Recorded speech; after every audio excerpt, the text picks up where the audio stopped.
حدود مسؤولياتنا وصلاحياتنا، ونتمنى أيضا من الحكومة أن تبرهن ولو مرة واحدة أنها تحترم الدستور التي أقسمت على احترامه والدفاع عنه. والسلام عليكم ورحمة الله وبركاته.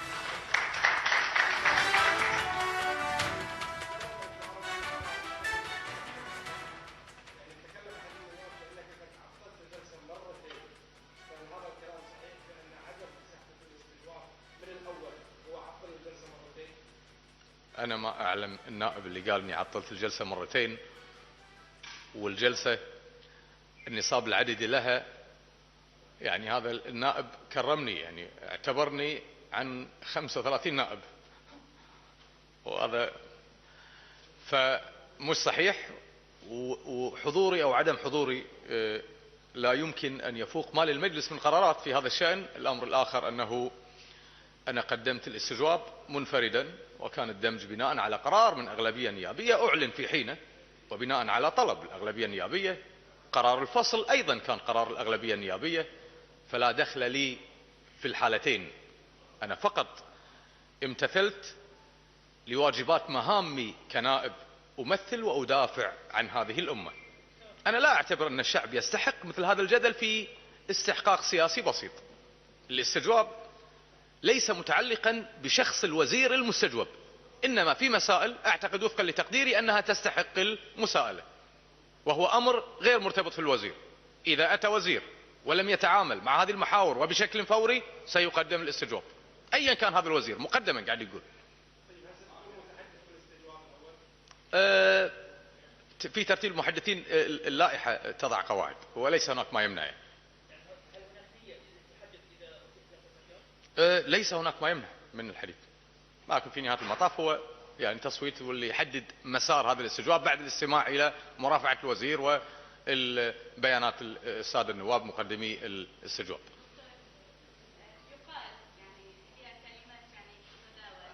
يقال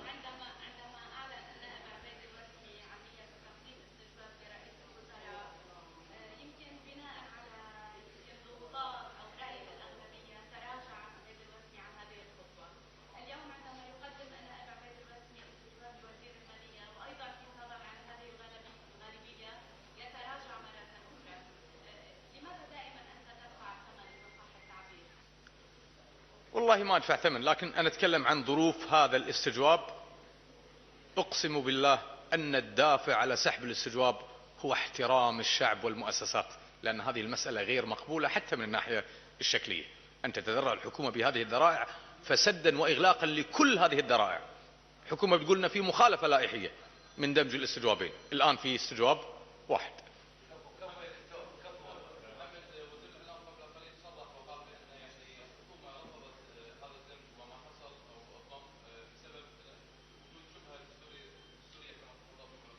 لا، أنا ما قلت في شبه دستوري.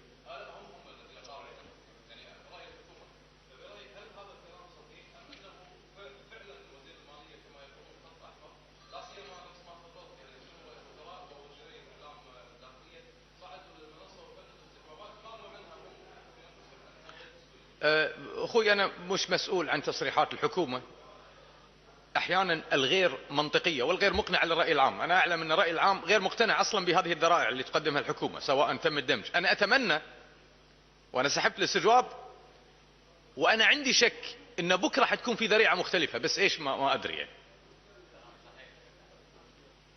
فإحنا فقط عشان نبين للرأي العام أن من يعيق عمل المؤسسات ليس أعضاء البرلمان.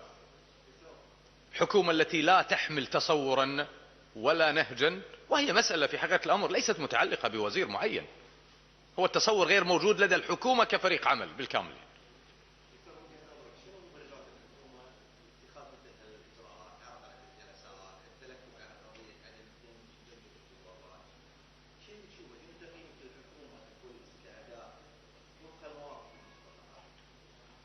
أنا أعتقد أن معطيات سحب الثقة بالوزير من الناحية الرقمية واعتقادها مثلا أن الأغلبية القادرة على سحب الثقة وإعلان عدم التعاون متوافرة، وبالتالي هي لا تستطيع أن تقدم على استجوابات مثل هذا النوع. الأمر الأخطر من ذلك أن مضامينها شديدة الخطورة. أنا أقول وأكرر أن هذا الاستجواب، وخصوصا فيما يتعلق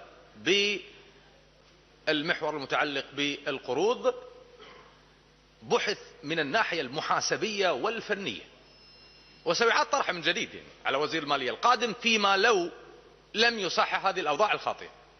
ولذلك الكلفة المالية للتصحيح على بعض المؤسسات عالية جدا، وهي كافية لتشويه صورة الممارسة الديمقراطية. يعني مش مبرر بالنسبة لي ولا منطقي، ولا أعتقد أن أي نائب سواء كان من الأغلبية أو من الأقلية يتوقع اللي حدث أمس، إن الحكومة تطلع وتقول إحنا لا نقبل بلي الذراع لمخالفة المادة 137 من اللائحة الداخلية لمجلس الأمة، والتي تحتمل طبعا أكثر من تفسير، كما أنه كأستاذ قانون بعيدا عن صفتي كنائب في البرلمان لا يشككني يعني لا شك في سلامة الإجراء في الحدود المقدمة.